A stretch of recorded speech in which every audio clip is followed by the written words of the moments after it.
Hello students, welcome back to the class. तो आज जो हमारा टॉपिक है वो हम करने जा रहे हैं रिवॉल्ट ऑफ 1857। 1857 का जो रिवॉल्ट था उसके इम्पोर्टेंट यहाँ पे फैक्ट्स आज हम पूरे क्लियर करेंगे। ठीक है, तो ये आपके सभी कॉम्पिटिटिव एग्ज़ाम्स के लिए बहुत ही इम्पोर्टेंट टॉपिक है हिस्ट्री का। तो शुरू करते हैं।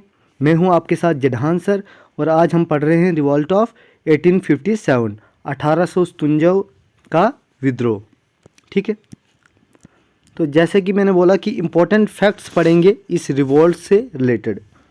सबसे पहले देखिए, नाम आ रहा है यहाँ पे नत्थे खान का। नत्थे खान जो है वो रिलेटेड हैं, किससे रिलेटेड है?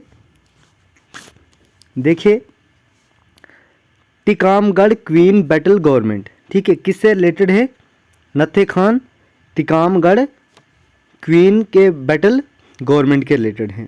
ठीक है, he was a classical musician. Natthe Khan एक क्लासिकल म्यूजिशियन थे, ख्याल के। ठीक है, और ये कहाँ के थे? ये थे ग्वालियर घराना के।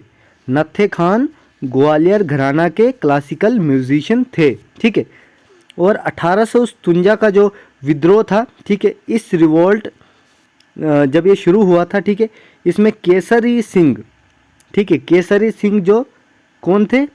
तिकंदार थे। कहाँ के? सलूमबार। सलूमबार एक जगह थी जहाँ के ठिकानदार कौन थे? केसर सिंह। इन्होंने भी तांत्या टोपे की हेल्प की थी 1857 के विद्रोह में। दूसरा नाम आता है हमारे पास मदारी पासी। मदारी पासी क्या है? ये रिलेटेड है फार्मर्स के मूवमेंट जो चलाई गई थी, फार्मर्स मूवमेंट उत्तर प्रदेश में। और ये जो है 1921-22 में जो है मदारी पासी और सहदेव ये लॉन्च करते हैं यूनाइटेड मूवमेंट। ठीक है, किसके इंटरेस्ट में? फार्मर्स के इंटरेस्ट में। जो अवध प्रोविंस के फार्मर्स थे उनके जो है इंटरेस्ट में ये क्या करते हैं? लॉन्च करते हैं यूनाइटेड मूवमेंट। कौन कौन? मदारी पासी और सहदेव। ठीक है, नेक्स्ट देखिए, मदन मोहन मालवीय। ये एक इम्पोर्टेंट नाम है। ये प्रेजेंट करते हैं सेपरेट रिपोर्ट इंडियन इंडस्ट्रीज़ की। ठीक है, इंडियन इंडस्ट्री कमीशन को 1916 में। कौन करता है? मदन मोहन मालवीय प्रेजेंट करते हैं सेपरेट रिपोर्ट। ठीक है, किसकी रिपोर्ट होती है वो? इंडियन इंडस्ट्री कमीशन की 1916 में। अब अवध प्रोविंस की बात आ ही गई है तो अवध प्रोविंस क्या है? उसको कहा जाता था nursery of soldiers. Awadh province को क्या कहा जाता था? नर्सरी ऑफ सोल्जर्स कहा जाता था। और जो मैरिट कॉन्स्पिरेसी थी 1929 से लेकर 1933 के बीच में, इसमें जो इन्वॉल्व थे मेंबर्स, ठीक है, वो थे कम्युनिस्ट पार्टी ऑफ इंडिया के। किसके मेंबर्स इन्वॉल्व थे मैरिट कॉन्स्पिरेसी में? किसके मेंबर थे? कम्युनिस्ट पार्टी ऑफ इंडिया के। ठीक है, और वॉइसराय इस टाइम पे वॉइसराय जो थे वो थे लॉर्ड रिपन। ठीक है, और उन्होंने कहा था कास्ट आयरन ब्यूरोक्रेसी। क्या कहा था उन्होंने? Cast iron bureaucracy could not last forever. ठीक है, नेक्स्ट देखिए, Satara was the main centre of the Valmiki movement. और जो वाल्मीकि मूवमेंट चलाई गई थी तो सतारा जो था क्या था? मेन सेंटर था उसके लिए। अब देखिए 1857 के रिवॉल्ट के बाद क्या आता है? Quit India movement. क्या आता है? Quit India movement. और ये एक सीरियस रिबेलियन था। ठीक है, और जो ये स्टेटमेंट थी ये बिलोंग करती थी, किसकी स्टेटमेंट थी ये थी लॉर्ड लिंथीगो की। तो ये जो स्टेटमेंट थी 1857 के बाद क्विट इंडिया मूवमेंट की, तो जो बंगाली पोइट थे नवीन चंद्रा सेन, उन्होंने डिस्क्राइब किया था, ठीक है, जो आउटकम था बैटल ऑफ प्लासे का। ठीक है, और उसको उन्होंने कैसे डिस्क्राइब किया था? जैसे कि ए लास्टिंग सैड नाइट। ए लास्टिंग सैड नाइट के तौर पे उन्होंने डिस्क्राइब किया था। ठीक है, नवीन चंद्रा सेन ने।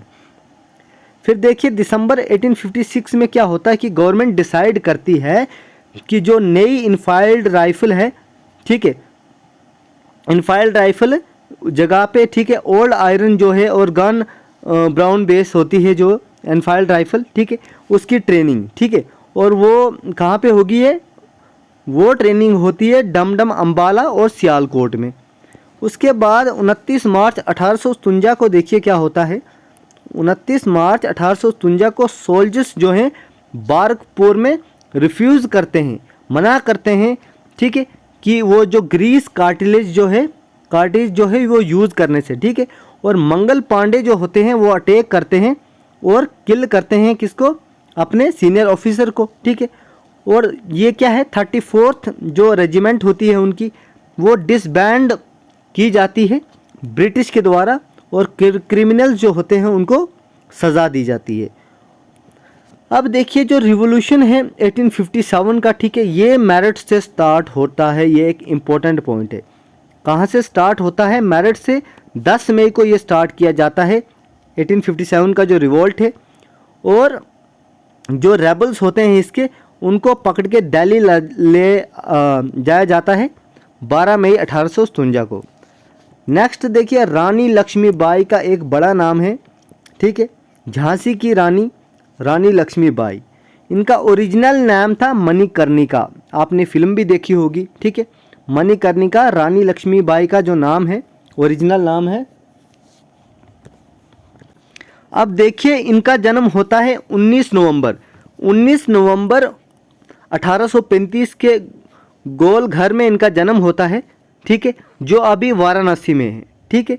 इनके फादर जो थे मोरोपंत किसके दरबार में आते हैं? महाराजा गंगाधर राव के दरबार में आते हैं झांसी में, ठीक है। रानी लक्ष्मीबाई की शादी हो जाती है किसके साथ? महाराजा गंगाधर राव के साथ, जो झांसी के महाराज थे, ठीक है। और जो रानी लक्ष्मीबाई होती है, ठीक है, तो उनकी ओरिजिनल जो लोकेलिटी होती है वो रहती थी ग्वालियर में, ठीक है।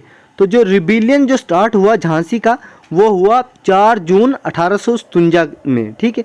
किसके अंडरशिप, किसके लीडरशिप में? रानी लक्ष्मीबाई, क्योंकि इनके जो हस्बैंड होते हैं वो एक्सपायर हुए होते हैं, ठीक है। तो उसके बाद इनको रानी बनाया जाता है झांसी की। और जो लीडरशिप संभाली थी 1857 के विद्रोह की, ये झांसी की रानी लक्ष्मीबाई ने संभाली थी। और उन्होंने वीर गति को अटेन किया, वो शहीद हो गई 18 जून को 1858 को, जब वो ब्रिटिश से फाइट कर रही थी, ब्रिटिशर्स थे, ठीक है।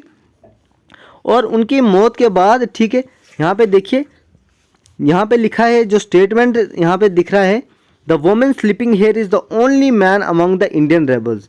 इसका मतलब है कि जो वोमेन्स हैं जो यहाँ पे सोई हैं, वो क्या है? मैन है, ओनली मैन, वो पुरुष ही हैं जो इंडियन रेबल्स के तौर पे उनको यहाँ पे प्रेजेंट किया है। नेक्स्ट देखिए, जो रेबेलियन स्टार्ट होता है लखनऊ से, तो वो होता है अवध लखनऊ का पहला नाम था, ठीक है, 30 मई 1857 को। और वो रिबेलियन को जो लखनऊ से जो लीड करती हैं, वो करती हैं बेगम हज़रत महल, ये नाम आपको याद रखना है, ठीक है। और शी डिक्लेयर्ड, वो डिक्लेयर करती हैं अपने बेटे को, जिनका नाम था बिरजिस कादिर, या फिर उनको नवाब के तौर पे वो डिक्लेयर करती हैं। और मार्च 21 को फाइनली 1858 में जो कैंपेल जो है वो रिकैप्चर करते हैं लखनऊ को, ठीक है, गोरखा रेजिमेंट की मदद से, ठीक है। गोरखा रेजिमेंट की मदद से कैंपेल जो है दोबारा से लखनऊ पे अपना कब्जा कर लेते हैं। अब देखिए 5 जून 1857 को क्या होता है? 5 जून 1857 को इंडिपेंडेंस जो है डिक्लेयर किया जाता है कानपुर में। और कानपुर से कौन इसको लीड करता है? नाना साहेब, ठीक है। दोनों पंत भी जिनको कहा जाता था, या फिर पेशवा थे वहाँ के कानपुर के। और जो नाना साहिब थे उनको क्या किया? बहुत सारी मदद हुई। कहाँ से मदद मिली उनको? सेनापति तांत्या टोपे से उनको बहुत सारी मदद मिली। अज़मुल्ला खान जो थे एडवाइज़र थे नाना साहिब के, और अज़मुल्ला खान को क्या कहा जाता है? क्रांति दूत, ठीक है, ये पॉइंट याद रखना, अज़मुल्ला खान को क्रांति दूत भी कहा जाता है। तांत्या टोपे जो थे उनको रामचंद्रा पांडुरंग भी कहा जाता है, रामचंद्रा पांडुरंग भी कहा जाता है तांत्या टोपे को। उनका जन्म योला विलेज में हुआ था महाराष्ट्र में। और तांत्या टोपे को फांसी लगाई गई 18 अप्रैल 1859 में, ठीक है, यहाँ तक समझ आया। अब देखिए ठाकुर कुशल सिंह ऑफ औवा के जो ठाकुर कुशल सिंह थे, ठीक है, वो डिफीट करते हैं, डिफीट उनकी हो जाती है जॉइंट आर्मी ऑफ ब्रिटिश की, जॉइंट आर्मी के जो उनके साथ युद्ध करती है, और जोधपुर में भी ये रिवॉल्यूशन स्टार्ट होता है 1857 एडी में।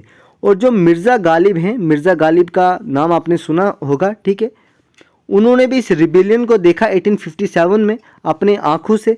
उसके बाद जो मिर्ज़ा गालिब हैं, इनका जन्म के बारे में बात की जाए तो 27 दिसंबर 1796 में इनका जन्म होता है आगरा में, और इनकी मृत्यु, मिर्ज़ा गालिब की मृत्यु होती है 15 जनवरी को 1869 में दिल्ली में, ठीक है। और इस फ्रीडम स्ट्रगल में 1857 के सिंधिया जो ग्वालियर के हैं, ठीक है, सिंधिया जो देखो आज भी बीजेपी में मंत्री हैं, वो सिंधिया घराने के हैं, वो हेल्प करते हैं ब्रिटिश गवर्नमेंट को बहुत ज़्यादा, वो बहुत हेल्प करते हैं। तो आज तो वो बीजेपी में हैं, आज वो भारत सरकार की मदद कर रहे हैं, राज्य चला रहे हैं, ठीक है, गवर्नमेंट है उनकी आज, ठीक है। तो ये इंपॉर्टेंट फैक्ट्स थे रिवॉल्ट ऑफ 1857 के। तो नेक्स्ट देखिए, अब लॉर्ड कैनिंग का जिक्र यहाँ पे हुआ है, लॉर्ड कैनिंग, ठीक है। लॉर्ड कैनिंग क्या थे? गवर्नर जनरल ऑफ इंडिया थे। किसके टाइम में? जब रिवॉल्ट ऑफ 1857 का विद्रोह हो रहा था, तो लॉर्ड कैनिंग जो थे वो थे गवर्नर जनरल ऑफ इंडिया, ठीक है। अगला पॉइंट देखिए, लॉर्ड कैनिंग जो थे, इन्होंने बनाया इलाहाबाद को इमरजेंसी हेडक्वार्टर। इस रिबेलियन के, इस विद्रोह के दौरान लॉर्ड कैनिंग क्या बनाते हैं? इलाहाबाद को इमरजेंसी हेडक्वार्टर। उसके बाद क्या होता है, लॉर्ड कैनिंग देखिए लास्ट गवर्नर जनरल हैं जो अपॉइंट किए जाते हैं कंपनी के द्वारा। उसके बाद डायरेक्ट जो है उसके बाद ऐसा होता है कि डायरेक्ट जो ब्रिटिश राज्य है ना, ब्रिटिश क्राउन है डायरेक्ट, उसके अंडर क्या होने लगा, वाइसरॉय की अपॉइंटमेंट होने लगी इंडिया के लिए। नेक्स्ट पॉइंट है हमारे पास स्पाई म्यूटिनिटी। स्पाई म्यूटिनिटी जो होती है ये 1857 के रिवॉल्ट के साथ ही इसका भी लिंक है, ठीक है। इसको डेजिग्नेट किया गया है फर्स्ट वॉर ऑफ इंडिपेंडेंस, ठीक है, first war of independence India में, ठीक है। बाय द नाम ऑफ इंडियन म्यूटिनिटी इसका पहला नाम रखा गया था, ठीक है, ब्रिटेन के द्वारा। और lieutenant general sir John Bennett Harris जो थे वो क्या थे, कमांडिंग ऑफिसर थे बारकपुर में इस म्यूटिनिटी के दौरान 1857 में। अब एक और इम्पोर्टेंट नाम है सुरेंद्र नाथ बनर्जी, वो ऑफिशियल हिस्टोरियन थे इंडियन इंडिपेंडेंस मूवमेंट के 1857 में, ठीक है, जिनकी बुक जो है 1857 पब्लिश हुई थी 1957 में, उसके 100 साल बाद, ठीक है। और ये बुक थी जिसका नाम था असबाब ए भागवत ए हिंद, ठीक है, क्या नाम था, असबाब ए भागवत ए हिंद। ये बुक लिखी थी सुरेंद्र नाथ बनर्जी ने, और ये ऑफिशियल हिस्टोरियन थे इंडिया इंडिपेंडेंस मूवमेंट की, ठीक है। और ये मूवमेंट जो है, इनकी बुक 1957 में रिलीज हुई थी 100 साल बाद इस रिवॉल्ट के, ठीक है। और ये बुक जो है असबाब भगवत ए हिंद, ये सर सैयद अहमद खान ने लिखी थी, और ये पब्लिश होती है 1859 में, ठीक है, 1859 में ये पब्लिश होती है। और देखिए जिसका मेन काजेस था, जो रिवॉल्ट के 1857 के विद्रोह के जो मेन काजेस थे, वो इस बुक में जो है लिखे गए थे, ठीक है। तो फिलहाल के लिए हम इतना ही रखते हैं आज की क्लास में। कल की क्लास में हम और कोई टॉपिक लेने लेंगे हिस्ट्री का, ज्योग्राफी का, ठीक है। अभी के लिए बाय बाय स्टूडेंट्स।